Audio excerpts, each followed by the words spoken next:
Assalamualaikum warahmatullahi wabarakatuh. Selamat pagi Mbak Cincin dan teman-teman. Kami dari kelompok 10 yang beranggotakan Dinar Aiko Davina, Lintang Tirta Pawita, Melanie Putri, dan saya sendiri Safia Rita ingin membahas tentang RPS 13 yaitu kebijakan politik dan jurnalisme. Next.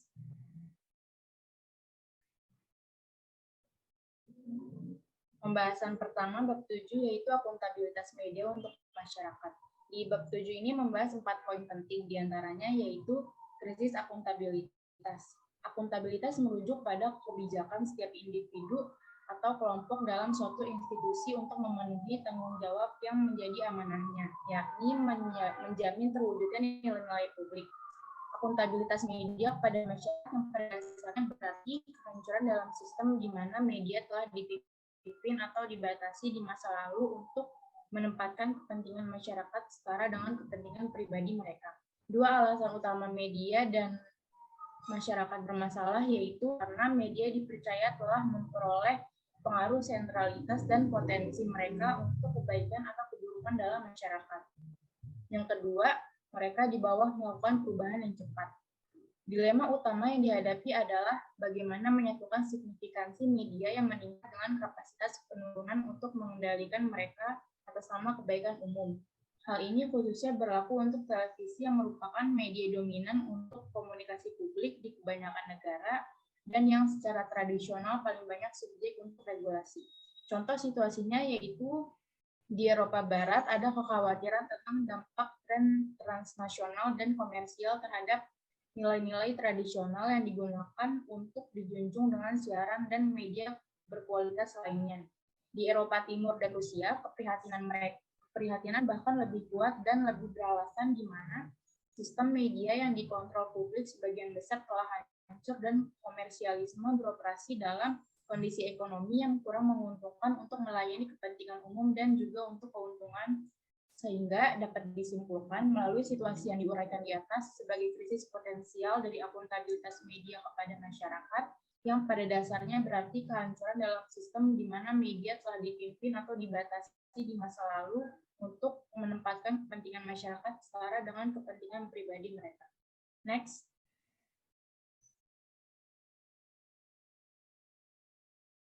Selanjutnya ada garis akuntabilitas. Klaim akuntabilitas yang paling kuat dan paling langsung kemungkinan berasal dari sumber, yaitu sebagai penyedia berita, klien sebagai pengiklan, hadirin sebagai pelanggan yang membayar atau warga negara dan anggota masyarakat, yaitu mereka yang terpengaruh oleh media secara langsung melaporkan atau mengalami pengaruh dari publikasi tertentu, dan regulator, yaitu kategori umum bagi mereka yang memiliki tanggung jawab untuk kontrol, baik dari pemerintah atau pengaturan diri sendiri.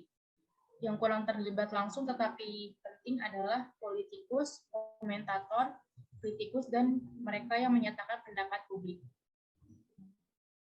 Bukan hanya garis akuntabilitas yang muncul dalam apa yang ada atau pada prinsip hubungan timbal balik antara media dan calon pemilik yang sangat banyak dan beragam, mereka juga berbeda dalam mata uang yang digunakan. Ketegangan antara akuntabilitas dan kebebasan juga dimanifestasikan dalam dinding media. Bahkan jika sering disembunyikan dari pandangan luar, ini berarti bahwa kita tidak dapat mengendalikan manajemen yang kuat untuk menangani tuduhan media. Dalam era mogul media, ini akan menjadi resep untuk totalitarianisme, yaitu bentuk pemerintahan yang mengatur dan menegaskan kontrol secara total atas kehidupan warganya. Next.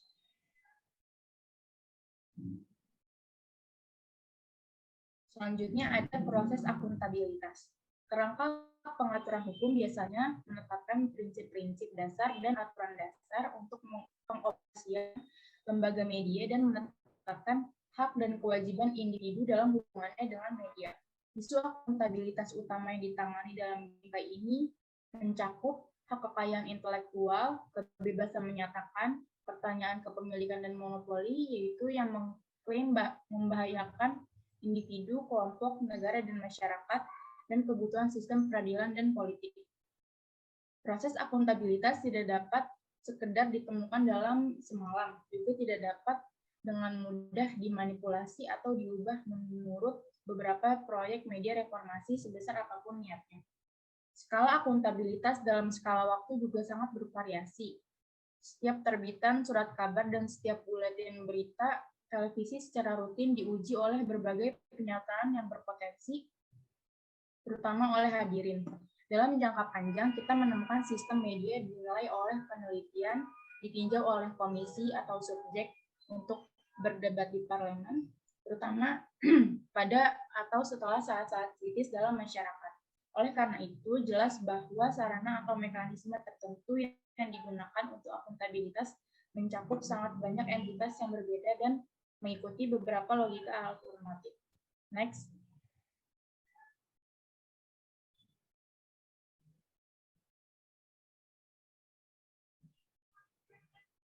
Selanjutnya ada sisi baik dan buruknya dari bingkai akuntabilitas utama. Model pengaturan hukum memiliki keuntungan mampu menerapkan kehendak publik masuk cara yang jelas. Dalam suatu masyarakat bebas, penerapannya mungkin akan dijaga seminimum dan berfungsi untuk mengamankan serta membatasi kebebasan. Kerangka pengaturan hukum biasanya menekankan prinsip-prinsip dasar dan aturan dasar untuk pengoperasian lembaga media dan menetapkan hak dan kewajiban individu dalam hubungannya dengan media. Dalam masyarakat yang liberal dan berbasis hukum modern, hukum menjamin hak kebebasan penerbitan dan juga menetapkan batas-batas kebebasan untuk tujuan melindungi hak orang lain dan mengurus kebaikan masyarakat secara umum. Isu akuntabilitas utama yang ditangani dalam bingkai ini mencakup hak kekayaan intelektual, kebebasan menyatakan, dan kebutuhan sistem peradilan politik. Bentuk-bentuk laporan itu biasanya adalah teks tertulis yang memperinci janji, kewajiban, argumen, pembenaran, keputusan, dan sebagainya. Kekurangannya yaitu berkurangnya kontrol hukum dalam kebebasan yang seringkali menguntungkan pihak yang berkuasa. Akibatnya sering tidak efektif dan tidak terbuka. Hampir selalu ada perselisihan yang terjadi secara spontan. Next.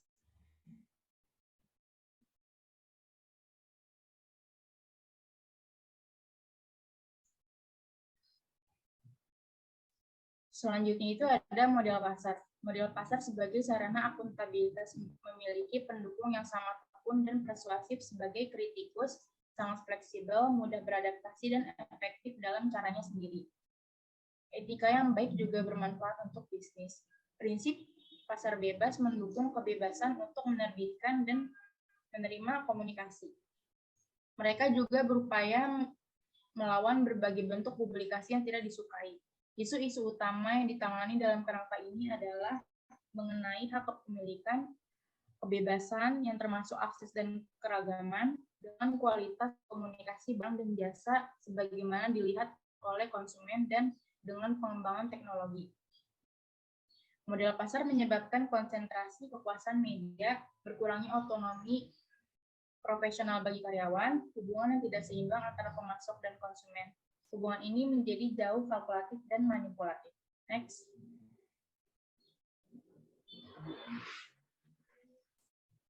Selanjutnya itu ada model tanggung jawab sosial. Ini diidentifikasi lebih oleh tujuan daripada dengan prosedur. Tujuan yang relevan mencerminkan keprihatinan dengan masyarakat, baik publik dan tujuan ideal komunikasi publik sebagai informasi, opini, dan budaya. Kekurangan dari model ini, kualitas informasi dan budaya yang diukur berdasarkan kriteria pasar. Manfaat atau kerugian potensial bagi masyarakat yang lebih luas, khususnya dalam hal moral dan ketertiban umum, yaitu kohesi sosial dan mendukung kebudayaan nasional dan kerja demokrasi. Next.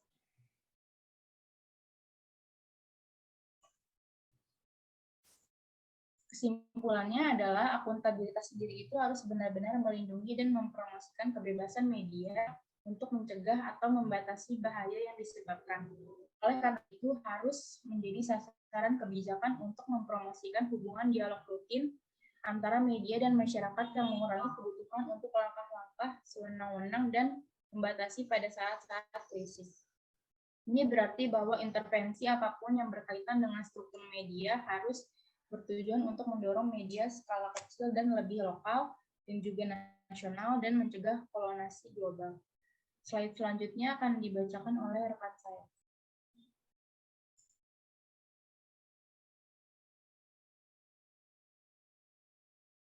Baik, bab selanjutnya dibacakan oleh saya sendiri, yaitu bab 8, siapa yang takut dengan infotainment. Pada malam pemilihan tahun 1994 di Belanda, calon parlemen dan calon menteri dalam negeri Hans Dijkstal menaruh telepon ke mulutnya, menutup matanya dan memainkan nada pertama dari Bruce Ballet. Pakar komunikasi politik lokal yang menyaksikan acara hiburan di televisi lebih dulu tertawa terpingkal-pingkal. Penyiaran publik ini masih memiliki monopoli. Semua orang tampak setuju bahwa televisi komersial adalah sesuatu yang harus disimpan Amerika untuk diri mereka sendiri. Singkatnya, hari ketika komunikasi politik masih dimaksudkan untuk menginformasikan tentang masalah dan sudut pandang dan tidak menghibur dengan kepribadian dan gambar. Next.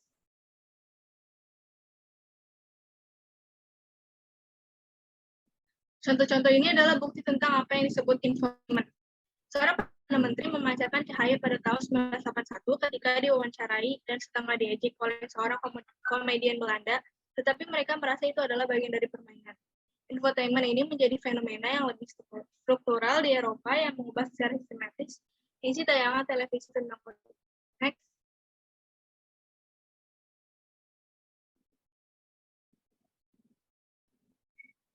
Blumler takut akan televisi komersial karena komunikasi politiknya merupakan campuran informasi dan hiburan. Politik sebagai budaya populer dan bukan bisnis serius dari khotbah umum. Dan karena kompetisi memaksa penyiar publik untuk beradaptasi dengan keinginan konsumen. Secara politik kurang tertarik, mereka akan berkontribusi pada pertumbuhan pemilihan yang mematikan. Ini adalah penghubung sebab akibat yang menakutkan yang mengancam kelangsungan hidup demokrasi. Blumler menyajikan kasus yang meyakinkan untuk membahayakan infotainment. Berdasarkan decennia of reflection pada dinamika perubahan di Eropa, khususnya Inggris, dari komunikasi politik Amerika. Next.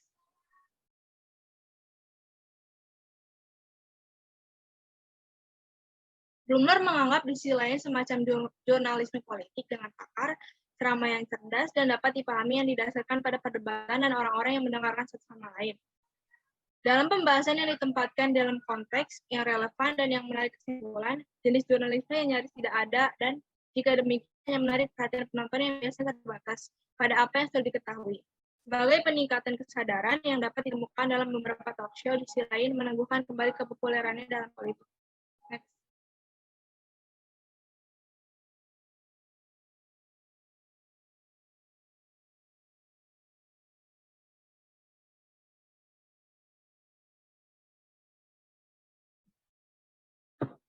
Selanjutnya, bab 9 yang akan dibahas saya sendiri.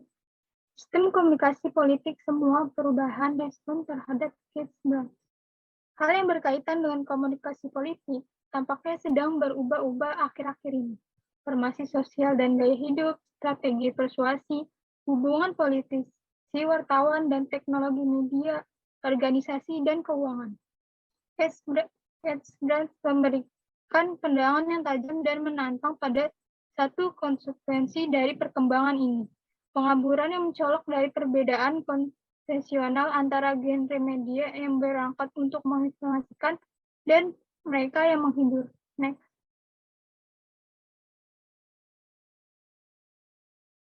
Dari mana infotainment? Muncul infotainment yang baru ditemukan muncul dari impuls sistemik. Urgensi persaingan yang meningkatkan dalam kondisi multisaluran, urgensi keuangan media yang lebih ketat, yang mengharuskan produser berita dan berita terkini untuk menunjukkan bahwa mereka dapat memperoleh penghasilan, dan kecenderungan banyak warga untuk mendekati politik lebih seperti konsumen, bersifat instrumental, berorientasi pada kepuasan langsung dan berpotensi berubah-ubah daripada orang percaya. Next. Kirchberg memberikan 3 kontribusi yang disambut baik untuk pertanyaan-pertanyaan tersebut.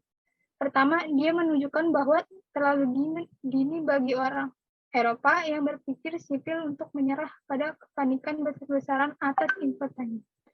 Setelah meninjau analisis konten yang diterbitkan dari layanan berita televisi publik dan swasta dari beberapa negara Eropa, kedua, Brand menawarkan alat penelitian yang menjanjikan yang disebut skala infotainment untuk menyelidikkan lebih lanjut di bidang ini. Kode ini program untuk adanya karakteristik informasi dan atau hiburan yang ditemukan sehubungan dengan topik, gaya, dan formatnya. 3. Brands mengusulkan cara yang diskriminatif untuk mengevaluasi kemunculan infotainment yang pada dasarnya bergantung pada apakah hal itu tidak terkendali. Next.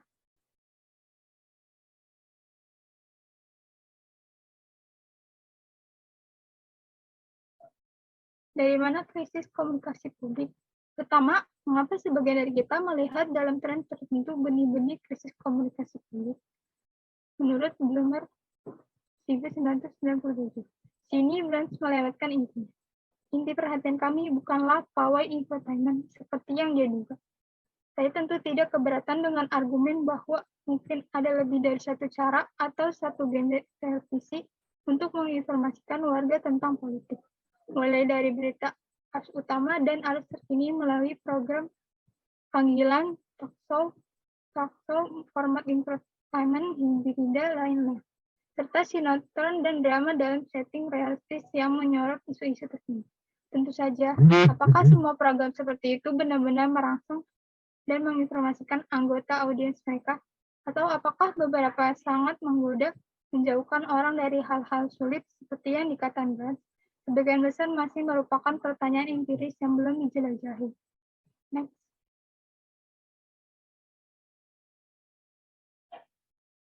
Komunikator yang ingin menginformasikan dan memperdayakan auditor mereka karena itu harus beradaptasi lebih dekat daripada di masa lalu dengan apa yang menurut orang biasa menarik, relevan, dan diakses. Penting juga apakah komunikator tersebut benar-benar ingin menginformasikan dan memperdayakan atau hanya ingin merebut bola mata dan meningkatkan pajak. Dan itulah mengapa kita perlu mempertahankan perbedaan kita yang dicemooh oleh Brands atau pendekatan sederhana dan deliberatif untuk komunikasi politik populis.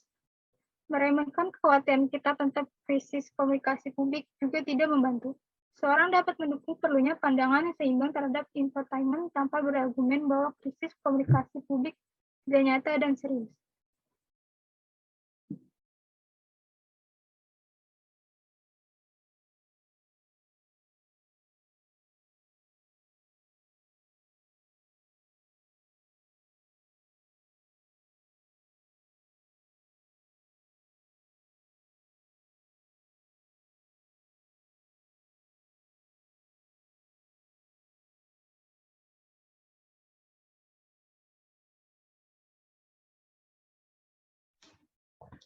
Baik, selanjutnya saya akan membahas mengenai 4 ibu rahim di ruang publik 125 Daphna Lemis dan Inbal Barzel. 4 ibu adalah gerakan protes yang menuntut Israel untuk menarik diri dari daerah-daerah yang diduduki di bagian selatan Lebanon.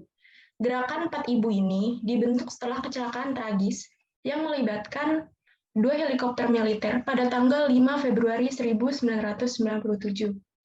Awalnya 4 wanita, semua ibu tentara tempur warga Israel Utara yang rentan memulai protes untuk bergabung dengan sejumlah besar lainnya. Pria termasuk setahun kemudian, gerakan itu melaporkan 600 aktivis di seluruh negeri dan 15.000 tanda tangan pendukung dalam petisi protes.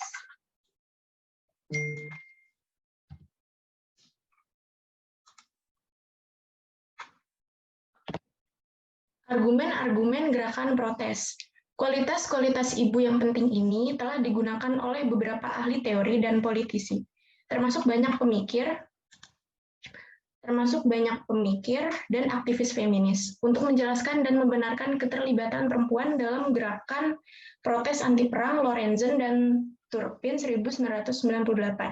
Terdapat argumen-argumen yang diajukan oleh gerakan itu, mulai dari para ibu dipandang sebagai orang yang egosentris, emosional, dan tidak bertimbang rasa, mengkhawatirkan hanya tentang kesejahteraan daging dan darah mereka sendiri, bukan tentang masyarakat yang baik.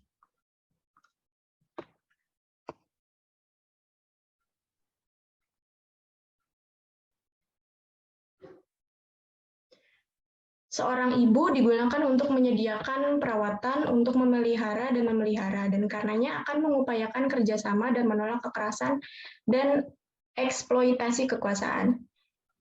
Gagasan universal memperlihatkan bahwa selama berabad-abad, sosialisasi para wanita telah menjadi lebih siap untuk menyelesaikan konflik melalui cara-cara damai daripada melalui kompetisi.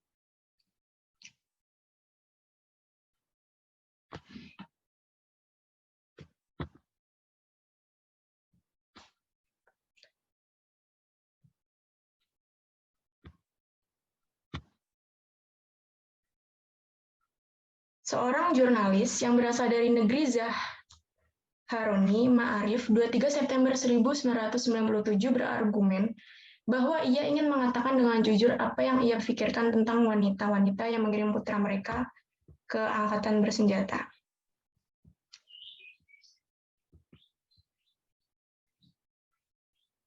Argumen yang sama dibalikan oleh penulis lain, menyajikan penafsiran saingan atas peranan 4 ibu yang sedang dimainkan. Hal ini menunjukkan bahwa menjadi wanita memang sumber dari jenis kekuatan yang berbeda dan jenis yang berbeda. Logika pemberontakan, jika kita dapat menyebutnya demikian, tidak melawan pelayanan militer anak-anak, tetapi melawan ketidaksediaan pendirian kebanyakan laki-laki untuk mendengarkan dengan serius dan dengan menghormati panggilan perempuan yang pasti berasal dari tempat yang berbeda. Seseorang mengatakan itu berasal dari rahim. Ketika seseorang tidak belajar untuk mengendalikan rasa takutnya, dia berpegang pada prinsipnya, upaya untuk menyembunyikan kekhawatirannya, pendapat bahwa para ibu tidak memiliki keterampilan, pengalaman, dan pengetahuan untuk membuat penilaian yang berhubungan dengan masalah keamanan.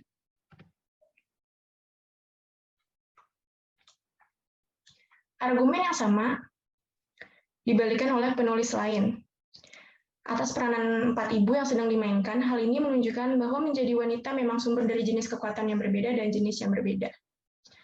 Pemberontakan, jika kita dapat menyebutnya demikian, tidak melawan pelayanan militer melalui anak-anak, tetapi melawan ketidaksediaan pendirian kebanyakan laki-laki untuk mendengarkan dengan serius dan dengan menghormati panggilan perempuan yang pasti berasal dari tempat yang berbeda. Sekali lagi, seseorang itu mengatakan itu berasal dari rahim.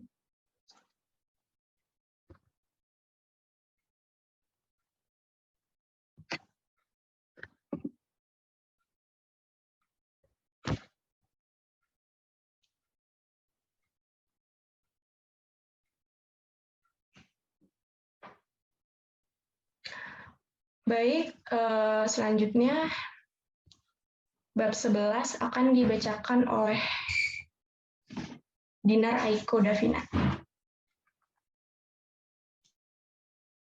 Bab 11 yang berisi tinjauan dan penilaian kritis terhadap Herman dan model propaganda Chomsky, Jeffrey Klein. Fungsi media bertujuan sebagai mekanisme sentral yang berpropaganda dalam kapitalis sebagai bentuk demokrasi yang menunjukkan bahwa kepentingan kelas multilevel yang berefek pada kepentingan pemilihan media secara massal. Herman dan Chomsky, tahun 1988, 2. Ekonomi politik dari media massa menyetujui media adalah alat-alat kekuasaan yang memobilisasi dukungan bagi kepentingan khusus yang mendominasi kegiatan negara dan swasta. Next.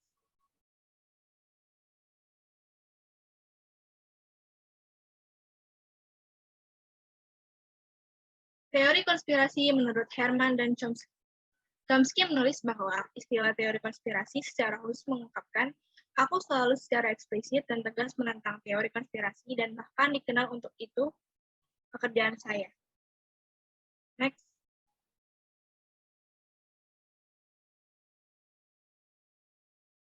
Di sini terdiri dari 3 alasan Herman dan Chomsky menolak label konspirasi. 1. Teori konspirasi adalah tepat bahwa label salah satu yang telah digunakan sebagai sarana untuk membubarkan Perdana Menteri tanpa memberitahukan presentasi minimal dari model atau pertimbangan. Yang kedua, Herman dan Chomsky mengakui bahwa maksud yang disengaja sebenarnya terkadang merupakan faktor campur tangan atau hasil yang tidak diinginkan bergantung pada kasus yang spesifik. 3. Herman dan Chomsky dapat terlihat untuk menganggap bahwa ada setidaknya 5 mekanisme penyaringan utama yang mengatur berita. Next.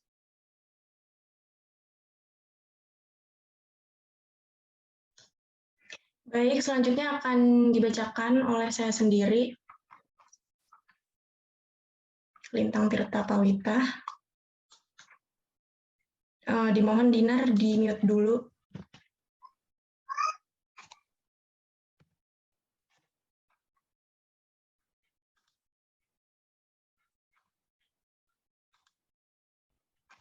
baik masih di teori konspirasi bahwa Herman dan Chomsky tidak menentang akan hal itu. Jadi menurut mereka itu istilah teori konspirasi secara khusus mengungkapkan secara eksplisit dan tegas menentang teori konspirasi, dan bahkan dikenal untuk itu. Pekerjaan saya dan Eddie Herman dan lainnya adalah sebanyak teori konspirasi sebagai studi tentang GM yang menunjukkan bahwa manajemen perusahaan berusaha untuk memaksimalkan laba dan media mencerminkan konsensus elit perhubungan perusahaan negara secara umum. Perusahaan negara secara umum untuk mereka yang menolak beberapa aspek kebijakan pemerintah, biasanya dengan alasan taktis. Model ini berpendapat yang berkuasa bukan untuk melindungi para manajer negara dari kritik mereka. Kegagalan yang gigih untuk melihat hal ini mungkin mencerminkan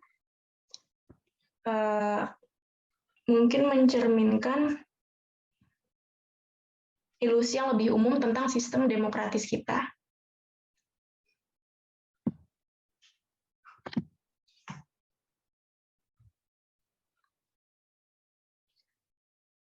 Di next selanjutnya ada perhubungan antara kapitalisme negara dan perusahaan media perusahaan. Perdana Menteri membentuk kritik kelembagaan dari media massa ini menyoroti cara-cara multi-level di mana uang dan kekuasaan mempengaruhi kinerja media. Berpendapat bahwa minat dan pilihan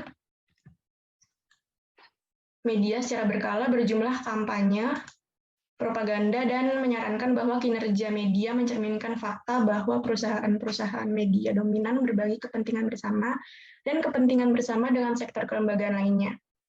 Perdana Menteri berasumsi bahwa elit yang dominan adalah pemerakarsa utama aksi dalam masyarakat, itu mendominasi proses pengambilan keputusan ekonomi juga berproses politik.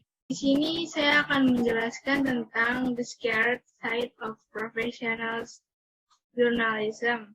Ada beberapa sisi gelap yang mungkin orang tidak tahu. Gelap dalam pengertian yang memang tidak bisa dilihat secara gamblang. Dari sini saya hanya menjelaskan bercerita yang terkait dengan hal yang saya alami. Hal yang orang lain alami atau saya dengar saja. Yang pertama, ancaman pembunuhan. Ini adalah realitas dalam jurnalisme, bukan hanya ancaman pembunuhan sebenarnya, tapi sudah pembunuhan, dan ada ratusan bahkan ribuan kasus yang mungkin menyebabkan wartawan menjadi terbunuh tiap bulan di seluruh dunia. Ini mengakibatkan tingginya resiko yang dihadapi para jurnalis dalam menjalankan tugas jurnalistik. Bahkan UNESCO mencatat beberapa data di mana 1.360 wartawan di dunia tewas terbunuh sejak 2 Juni 1993 hingga 10 Oktober 2019. Ancaman pembunuhan terhadap wartawan tentunya lebih tinggi, entah berbentuk ancaman beneran atau sebagai tindakan iseng. Bahkan jika itu adalah tindakan yang iseng yang lebih parah, mungkin sebagai wartawan menyembunyikan ancamannya itu dan menghadapi ketakutannya dalam sunyi. Yang kedua ada amplop. Ini adalah sisi gelap yang paling umum ditemui, tapi kita tidak bisa menyalahkan wartawan atas pelanggaran etika ini. Pasalnya, banyak inisiatif mereka memberi amplop datang dari instansi atau perusahaan yang ingin wartawan ikut kegiatannya. Contohnya adalah televisi swasta yang ingin diliput wartawan. Beberapa perusahaan public relation juga mempunyai peranan penting, tapi memang yang paling besar perannya adalah tetaplah wartawan. Mengingat jurnalisme adalah dunia mereka dan mereka seharusnya mengendalikan diri. Yang ketiga, Gaji kecil. Gaji kecil adalah realitas orang lain. Bisnis media tidak secara yang orang lihat dari luar. Walaupun ramai, setelah dibaca dan dicari orang, menjual media tidaklah mudah, bahkan sulit. Apalagi era digital sekarang. Mayoritas iklan lari ke Google dan Facebook. Siapa yang hari ini mengiklan langsung ke media online? Jarang. Pada akhirnya, memang hanya media bermodal kekuatan yang bisa bertahan. Walaupun begitu, tetap ada beberapa media online yang secara bisnis sehat dan benar.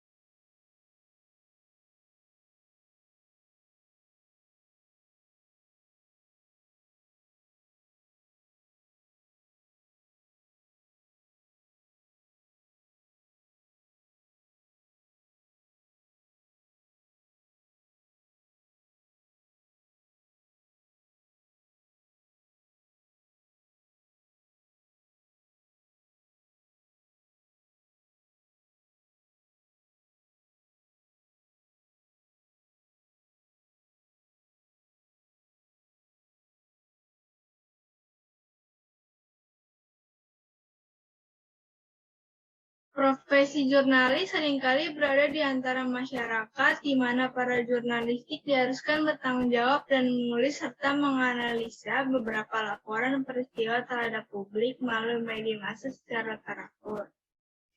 Jurnalis seringkali diartikan sebagai seseorang yang bekerja untuk mengumpulkan berbagai macam berita. Misalnya dilanjutkan oleh teman saya, Safirita. Jurnalisme dan sosiologi memiliki hubungan yang bermasalah. Studi ilmiah tentang media dapat muncul sebagai tuduhan panjang yang tanpa henti membandingkan laporan padat dan cacat dari realitas sosial yang ditawarkan di media dengan narasi alternatif yang lebih relevan. Hal ini tak pelak menimbulkan ketegangan. Apa yang dilihat jurnalis sebagai tuduhan penipuan atau ketidakmampuan, peneliti lebih suka menyamarkan dalam hal proses sosial, imperatif organisasi, atau ideologi. Jurnalis fokus pada aspek komunikasi langsung yang dimaksudkan, tetapi di kritik ilmiah mereka berfokus pada produk sampingan jangka panjang dan tidak disadari dari struktur dominasi, budaya, dan hegemoni. Terlalu sering ini adalah dialog orang yang tulis. Hubungan jurnalistik sangat bermanfaat erat dengan komunikasi di mana sebagian besar penyampaiannya menggunakan media massa untuk memproduksi pesan yang akan disampaikan kepada khalayak tersebut. Memerlukan peran jurnalistik di dalamnya. Beberapa jurnalis seringkali mengangkat topik berita yang bertemakan politik, di mana beberapa pengamat bahkan menyatakan arus perubahan yang bergejolak membawa tatanan komunikasi politik yang agak baru untuk menggantikan yang lama.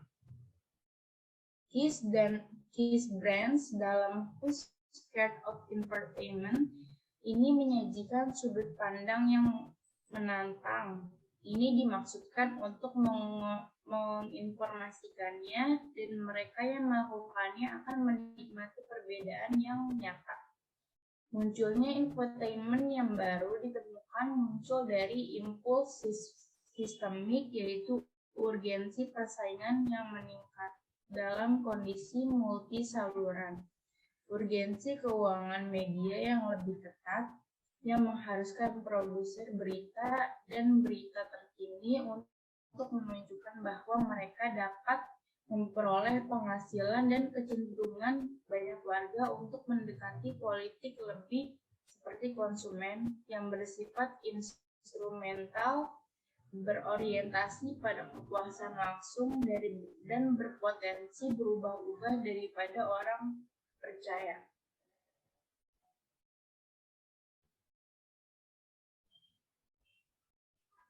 Selanjutnya akan dilanjutkan oleh Dinar Aiko.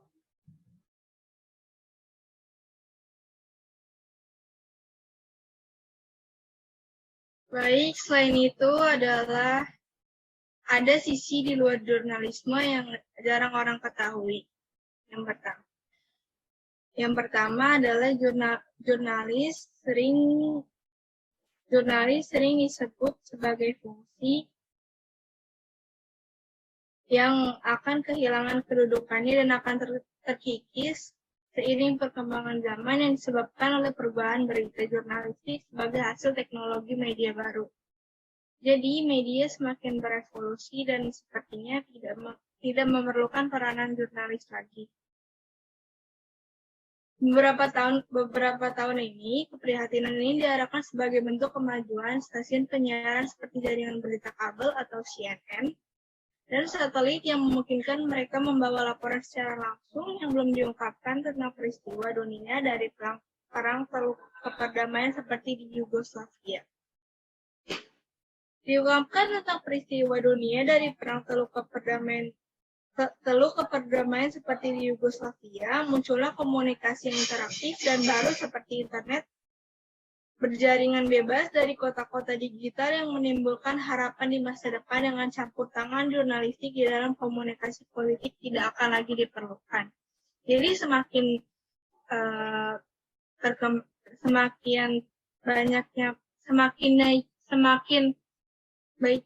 naiknya perkembangan zaman, dunia jurnalistik sudah tidak diperlukan lagi.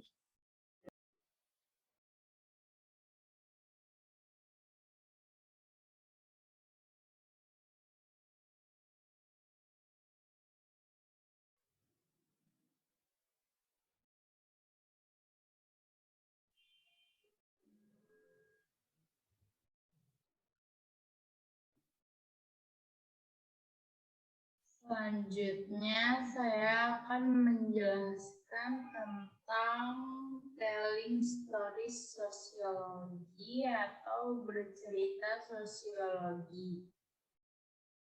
Bercerita tentang sosiologis berkisah tentang sebuah sistem, khususnya bagaimana sistem mempengaruhi orang-orang yang berada di dalamnya.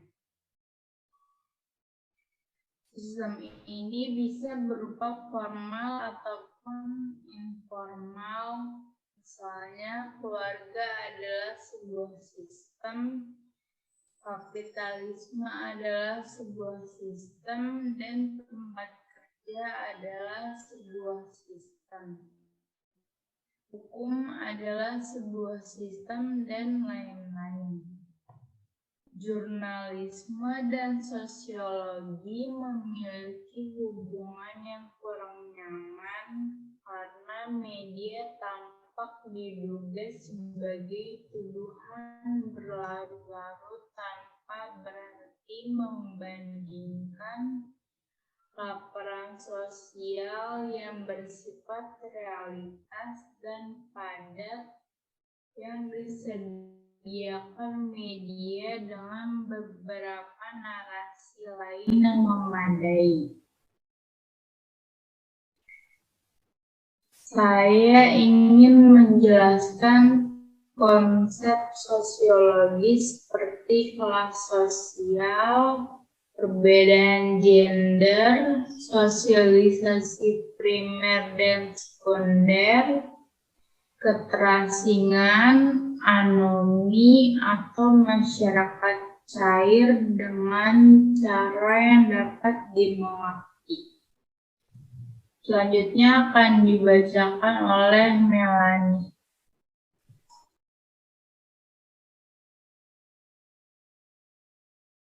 Baik, selanjutnya saya akan menjelaskan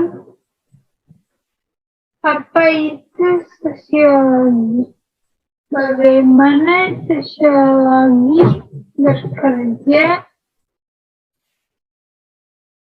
dan menyajikan berbagai metode yang kami gunakan untuk melakukan pekerjaan penelitian.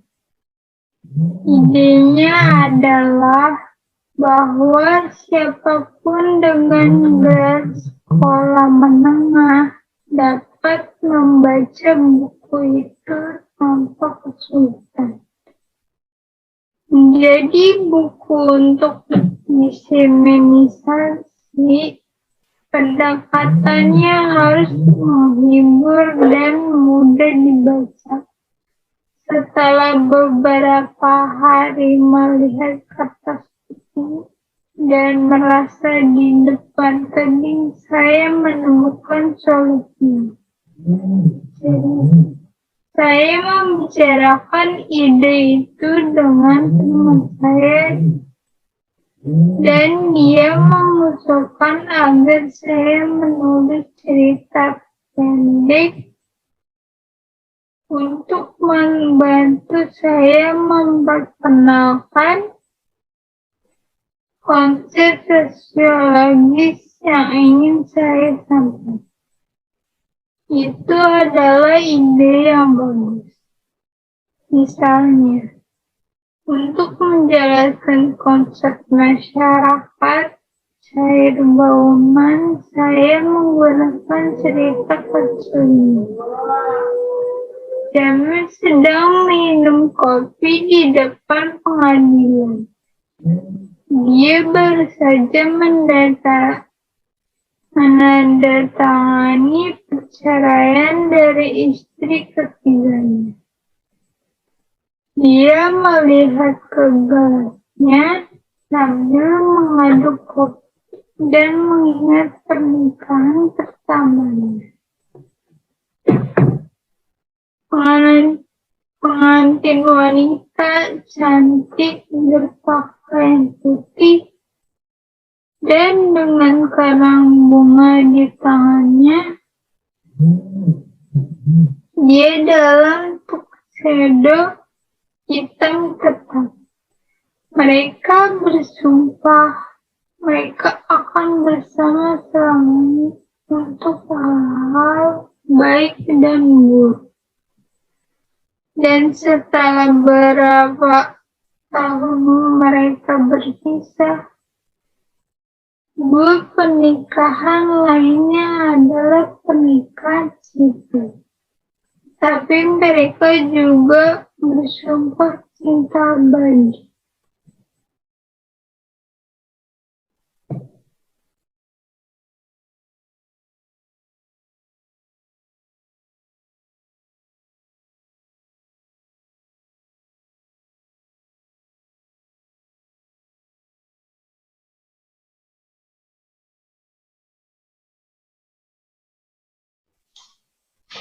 Sekian dari kelompok kami, kurang lebihnya mohon maaf. Wassalamualaikum warahmatullahi wabarakatuh.